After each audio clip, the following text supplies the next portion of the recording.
Throughout our music video, it is evident that we have corresponded to the vast majority of the conventions one would expect to see in a music video. We chose to produce our music video through this method in order to ensure that our meaning is clear to the audiences and they can easily identify this. The genre of the chosen song for our music video falls under indie pop folk. For this reason, the mise-en-scène has been developed the way it is in order to highlight the genre. Combined with the portrayal of the star image, we achieve this by creating an upbeat and quirky vibe to our music video which fits in with our genre. Indie pop folk genre songs conventionally have music videos which are more creative and artistic than more mainstream music genres, and for this reason would generally involve less CGI editing and would centre their focus more around the infusion of narrative and performance. Furthermore, you would expect to see bright colours and vibrancy throughout within aspects of mise-en-scène such as costume and settings. These conventions were considered during the production of our music video and emulated. This is evident through the choice of location for our video, which was a park. And in order to emphasise the vibrancy of the colours you would find in a park, such as the greenery, we used filters in most shots. The costume and makeup of the artist was chosen specifically for the genre. The costume, as mentioned before, generally would consist of vibrant, bright colours, which we conform to through the costume of our star image. Another convention of an indie folk music video is that the star is very simplistic in her appearance, however still elegant, as the star isn't sexualized, which challenges Laura Mulvey's male gaze theory, as well as indicating that the music is more aimed at a female audience. She is dressed in a plain and simple dress and is wearing little makeup, and hair is also very simple and natural.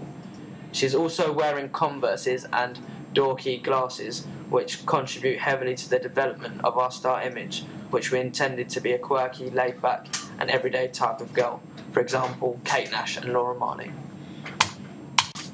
A further method which we applied throughout the production of our music video was our consideration of the aspects of Andrew Goodwin's music video theory, and producing our video accordingly to the theory. By doing this, we hope to achieve meeting with the expectations of our audience from music videos. In our performance-based scenes, we filmed the star making a direct mode of address to create a one-to-one link with the audience, with on one hand the star as the storyteller, and on the other the audience as the listener. Also, we use visuals in order to illustrate our lyrics. For example, when the artist sings the words, "I saw you the other day," we used an eye line match of the star looking at the couple. These two aspects combined enable us to create a link with our audience and emphasise the lyrics to get across the narrative so the audience can identify the meaning clearly. Another aspect of Andrew Goodwin's music video theory which we followed was his suggestion that it is necessary to make the video flow and create meaning, which is evident where we have cut frames to the beat of the music or when the artist repeats the lyrics pa-pa, where we have used quick cuts and a limited use of transition. Another convention of music videos we followed is our high quantity of close-ups of the artist. This is done so that it is easier to sell the star image and so that he/she can be easily identified by the audience. This has high importance as due to technological innovation, younger audiences can now watch music videos on handheld devices, such as iPods and mobile phones, which have smaller screens. Therefore, close-ups and extreme close-ups are important for this. In our music video, we also chose to use intertextual references. This was done for more than one reason. First of all, as it is a music video, the length of the video will be on average of around 3 minutes, which means we don't have a long amount of time to get our narrative across. And with the use of intertextuality, we can get our narrative and meaning across to the audience efficiently and to good effect.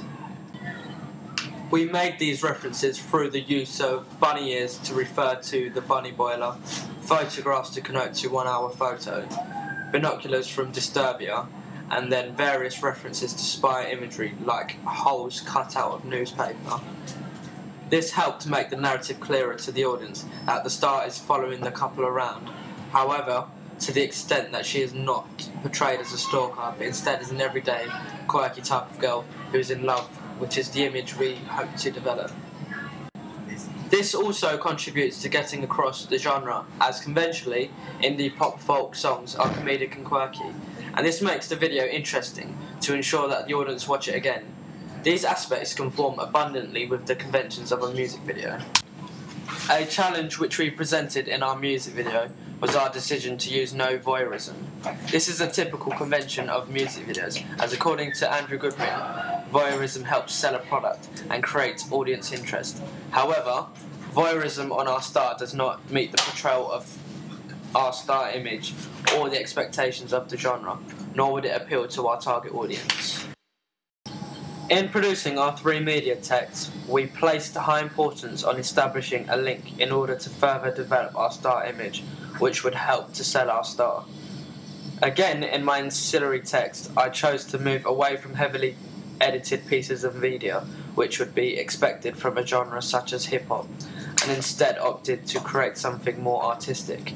However, still contributes to establishing the star image. For example, the front of my digipack, I chose to have a picture of the star as a central image, and in this image she is being controlled by a marionette puppet handle and strings, which is a reference to the name of the artist, Pearl and the Puppets. This is again done in the central image for my advert, which consists of the star with a guitar in hand being controlled by puppet strings, again to create a reference between the text and the name of the artist, as well as a reference to the genre of the artist, as indie pop folk artists are commonly known for playing instruments such as the guitar and piano.